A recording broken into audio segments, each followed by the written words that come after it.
Hey everyone, so here I am traveling around the country, meeting more and more of my friends from the 90s. Well, not meeting, but meeting up with. Right.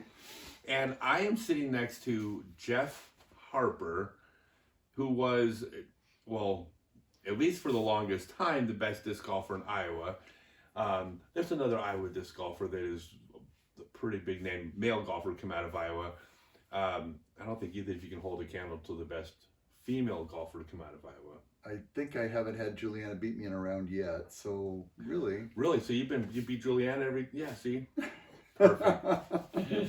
It's great to see you, Jeff. It's You too, Scott. Great to have you here. Thanks for stopping by. this is like the best time of my life, getting to catch up with everybody, but also sharing with everybody the early days. Mm-hmm. You know, one of the things about the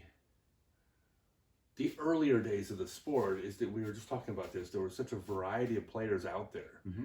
and there was a reputation deserved in the early days of a real party culture and real counterculture. But that's not all that played. We had a wide variety of people. Right. And you were in Iowa. Mm-hmm. How else did I describe you? You were sweet. You were nice. Everybody liked you. No, I mean, you were positive. You were happy all the time. Mm-hmm. And, you know, at a glance, you didn't fit into a lot of the culture at the time. Sure. From the outside. Right. You fit into us. Competitively, I was with everybody. Yeah. No, I mean, and we were a family. We all loved each other. Right. Absolutely. But we definitely came from different. My focus at the time was more on the things that went on during the week. I wasn't on tour like everyone else and many others were.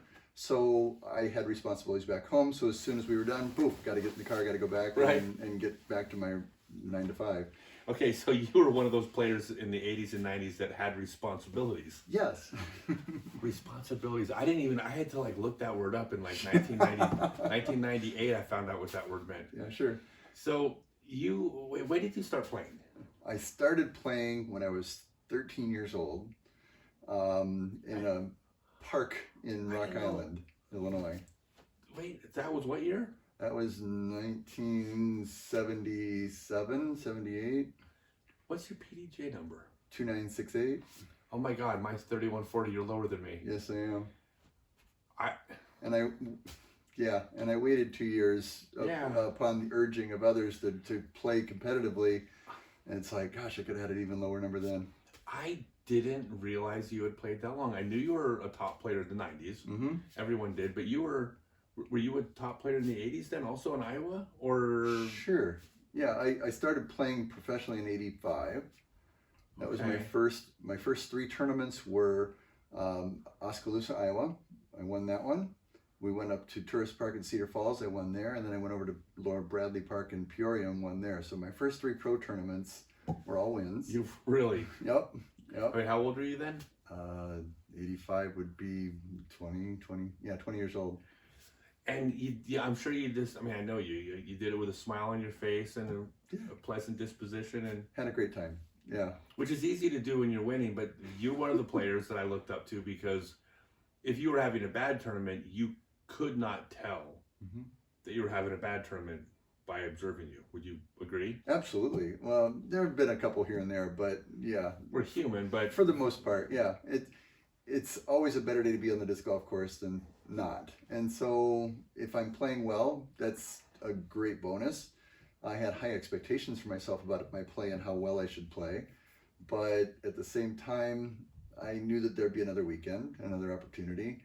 And I just wanted to put my best product on the course.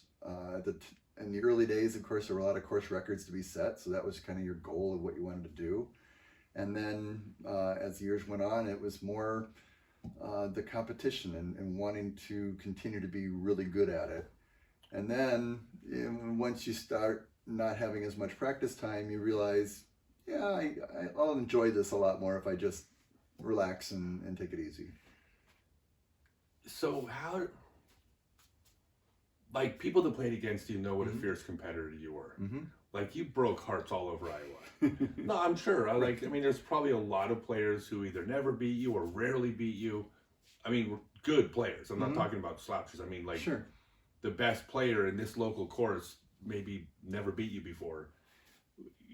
But you were so nice and I mean, gentle is like the word. I mean, you remind me of like Paul Harris, and a player from. Do you remember Paul Harris? Mm-hmm. Was that in conflict with being a fierce competitor? Because you didn't slack. I mean, you were out for blood. I mean, you were. No, am I right? Not emotionally. Right. I wanted to win. Right. Yeah. You trained. Yes. You practiced. Yes. You prepared. Absolutely. To win. Yes. You wanted to beat everybody. Absolutely. Every time I'm out. Right. Including you. Yes. I know, but I guess I'm just trying to understand, because I mean, I have the same disposition. I mean, I try to I don't want anybody to know if I'm having a good day or a bad day. I just want to be happy, pleasant to be around. Right. But you took that even to another level. Sure. I think. And even what I'm doing now with the gym that I go to, we're always encouraging people to do better and be better, because it's all about the process. It's all about having the fun, because if they're having fun, I'm having fun, and that helps me, right? And if I'm playing well, I want them to play well so that it pushes me to play better. It isn't just I'm going to show up and I'm going to throw 12 under today and it's going to be great. It's I want to work for it. And if somebody's pushing me, that helps me push further into my game and help me execute better. So the competition made you better. Absolutely. And so you welcome the competition. And going all over the place to play with different people too was fantastic. I mean, some of the experiences down in Texas and Kentucky and Illinois. I grew up in Illinois, but all the places around Minnesota. I'm a 2-time Majestic champion, right? Right. So, I knew that you'd won multiple Majestics. Yeah. So the variety of people that you meet, the places you go, and it's just what makes it all fun. And to be a competitor on the course with these people is fun, but it's at the same time, I'm there to win the thing and do the best that I can. I want to know who your main competition was in Iowa, but I don't mean Iowa tournaments, because I know some of the biggest competition was coming out of Missouri. So first, specifically in Iowa, 80s and 90s, like who are the other top dogs? 80s and 90s. Mark Ramsey was a local here in Iowa City. When I moved to the area, he was already here playing a bit. He was a very smooth player. Was always on top of his game when we were competing. Let's see, other Iowans would be, of course, Jason Steffen came onto the scene later in the 90s, and Tom Kramer, Bob Kramer. All of them were very competitive in the 80s as we were, and into the 90s, and they're still playing today. I'm sure I'm going to miss a whole lot of other people. Okay. Now, but the best players in this region, I think most of them came out of Missouri. Sure. Yes. Yeah, you've got CD, you've got Laron, you've got Dave McCormick. So a lot of the folks from Missouri, they didn't travel up to Iowa, however, so I had to always go down there to play them. Really? They didn't come? Were they afraid of you? Let's put it on record that all those players were afraid to face Jeff Harper. I did not say that. That's not me. Didn't you say that off the air? No, I'm teasing. I didn't realize they didn't travel, because I mean they've got great courses down there. I mean they just didn't need to come up here. Right. Mm-hmm. So you had to come to them. Yep. What was it like? I mean, you almost went into the hornet's nest. Oh, it was great. You know. Did you win down there often? Or? Yes. Mm-hmm. Mid-Missouri champ. I won in St. Louis. Not sure that I've won in Kansas City, but I've always been top in Kansas City, near the top at least, top 10 or whatever. So. Yeah, that's a tough tournament. That's a national. Yeah. Good times. That's great. Mm-hmm. Now, when you played, I don't know if there was a smoother player. I mean, you've heard that. Mm-hmm. You know, and smooth doesn't mean soft. For the time, for the era, you threw an aviar almost as far as anybody, except for like a few of the quote power, like the power players. Right. But among the actual like touring golfers, you could throw an aviar as far as anyone threw an aviar. Right. But you look like you were throwing approach shots. Was that on purpose? Like, did you consciously and purposely develop a smooth game because you felt it was good, or were you just naturally that guy? I am a self-taught player. I had no one show me how to do it, Okay. and I just figured it out on my own. A lot of times just playing catch with friends and figuring out how to keep going back. Go back a little farther, we'll get it to you. Right. Right? So developed the arm just by throwing old Whammo plastic. And then when AVRs came along, Fair. you're just taking that to the next level. And so 360, 380 with the AVR at the time was not bad. No, it's not. It's good today. I mean, you can compare apples to apples. Right. An AVR today is an AVR. It's the Right. same AVR. Yep. You know, if you're pushing 400 feet with a putter, Yeah. you're crushing. Right. Well, the other thing, and I told this to Chris Sprague, the thing about you is there's players like you. Climo is probably the best at this, but like Jeff Moulton, like there's players that could maximize the flight of a disc. Like a putter, you could actually get up higher than any driver at the time. Right. If you could get it up with the nose down or flat, the putter, you and another player could throw an AVR the exact same speed, and you could get 40 more feet of distance, right? Right. By getting it up. Yeah, Craig Labo was an excellent. Oh AVR. God, yeah, Craig. But I would put him in the group of he's one of the power guys. Like, Yeah, absolutely. But you're right. He could the way he could throw an AVR was spectacular. Now, is that? I hope I described it right. But is that a purposeful skill to learn how to throw a putter farther, or did your throwing style just naturally throw a putter farther? For me, it was more the harder I can throw a disc that takes the most effort to go, the better, so I don't have to make it stop. Correct. No, you're right. Right? If I have We to talk throw about this a lot on a my super channel. driver or a high-speed driver, I've got to make it stop before it gets to the target.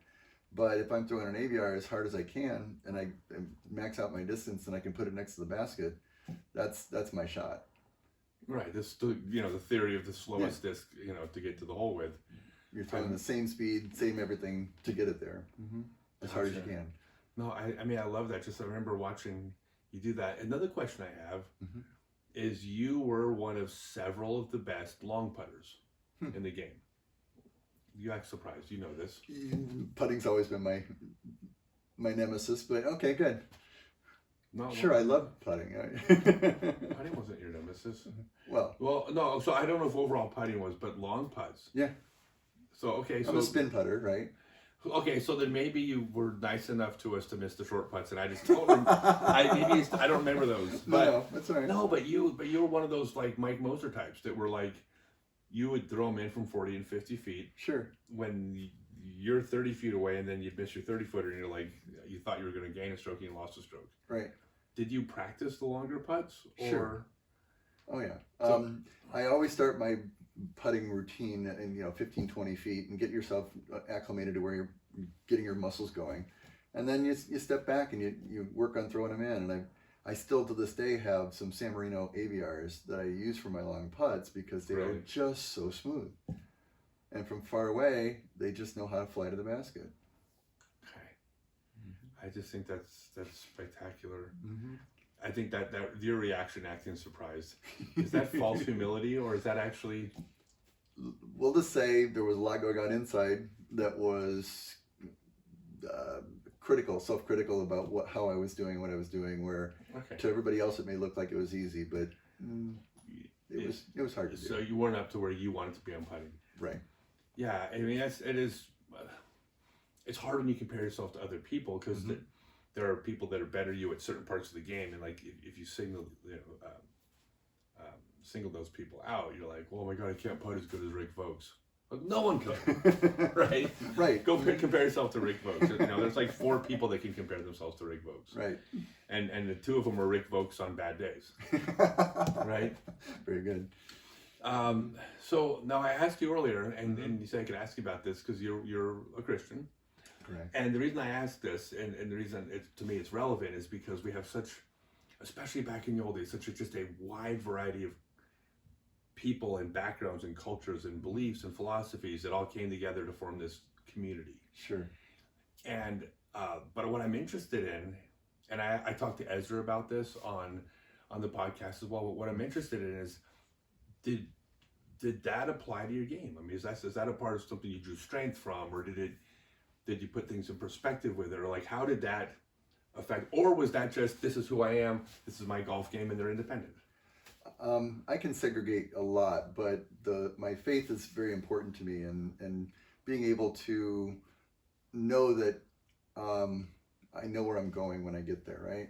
So I'm not asking for special favors or anything. It's like, I'm not saying, God, I need to make this putt. Well, you do, but that's not why you're saying it, right?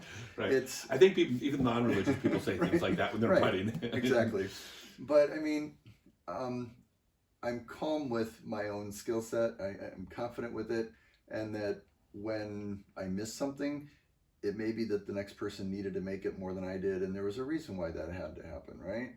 If I got second place to somebody that was their first place ever, I'm like, congratulations to them, great job. Yeah, I'm bummed I didn't win, but maybe there's a reason why, and I'm good with that. And I want to bring my best game, but most importantly, the integrity that I bring with me is what's important to me, to be the supportive person for everybody else that's there. I try to teach as much as I can when I'm off the course as I do when I'm on the course, right? Getting people acclimated to new ways to think about how to do stuff. But my faith then is always the constant of, it's personal to me, and I don't show it a lot, but yeah, it was a big part of my growing up, and still remains to this day, that it's still very important to me. Well, no, I actually will to take that a step further. I probably would have guessed. I mean, you're from Iowa, and I know you, but you never brought it up to me once the entire time I've known you. Sure. It didn't come up until I first came to your home, and I stayed in your home, and I looked around and realized that this was an important part. So, like I said, you clearly it's personal to you. It's not something you're out there. You're not preaching. You're out. But so it sounds like, though, it's more that if I'm paraphrasing, that it shapes your worldview and your philosophy of life and what's important in your perspective, and then you just apply that to your game. Absolutely. As opposed to it being specific to your game or independent from the game. Correct. I love that. I think that's great. God, there's just so many different people, and in our sport and within our Frisbee family, like, we don't care about those things. We love each other because we love each other. Right. We're friends. We have a passion for the same thing. And, and we respect each other. And so the fact that never came up 20 years after I met you, I think is a testament to that, your commitment to it being personal to you and allowing other people to live their own path. Right. Is that right? Yeah, I'm not making choices for other people. I'm making them for myself, and that's the most important part of it. Yeah, beautiful. I love perfect. I love every bit about that. So what are you doing now with disc golf? I mean, you're still playing? Other than the thumb, I'm playing. I was playing a lot this year already, trying to get ready for some tournaments coming up. Are you playing MP40 or MP50? Yes. was it hard to do? Like, it's difficult because I still measure myself by the pros that are at the course. Of course. All right. Yeah. So I still want to be the person that has the lowest score, even though that hasn't happened in a number of years now. But like last year's the Ledgestone I played in, I chose to play in the MP40 because there were two courses that I knew had played previously, and only one I would play blind. And instead of, if I played MP50, I would have played two courses blind because I don't have all that time to go and spend the practice rounds like I used to before I had more responsibility. Gotcha. By the way, I know what you're saying. I mean, the last tournament I was at in Omaha, I played MP40. I won by 9, but the whole time I'm looking at the pro scores, and I ended up losing to the pro winner by 2 strokes. And even though I won against some really good players, I mean, not to take anything, I mean, I felt very good about how I played really well. Right. But at the same time, I'm still, like, at the end of the round, I even said, I lost by 2 to the child. I call the open players children. Sure. By the way, I highly recommend it. It'll make you feel better about yourself. Refer to the open players as children, or the children on tour. Something about that is just a little tiny bit derogatory, just enough to make you feel like... Many of them are as old as my kids, so it works. I know. I went to a tournament in South Carolina, got beat by a 15-year-old kid who birdied 15 out of 18 holes, Mm. and then had to wait for his mother to pick him up to go home. Ooh, Just the kid who beat me. nice. No, not nice. Nice for him. That's a terrible choice of words. I'll get you a thesaurus because nice is not the way. It's not the correct definition for what happened when you lose to a Right. 15-year-old. By the way, sweetest, coolest, he's so professional. Cool. But he couldn't even drive. Yeah. But All right. apparently he outdrove you a few times. So. Apparently, yeah, drove me on like 14 of the holes. So you're still competing now. You're playing the older divisions. Wait, real quick, when you moved up, when you first played MP40, did you feel like that was a major life transition, or did you just say, I feel like playing MP40? There's a bunch of my friends there. It was a major transition. I really wanted to still compete at the higher level. Yeah, It's just ingrained in me, and it's is. what you always want to do. You aspire to be the best, even if now I don't have the time to be the best. right. But you still aspire to it.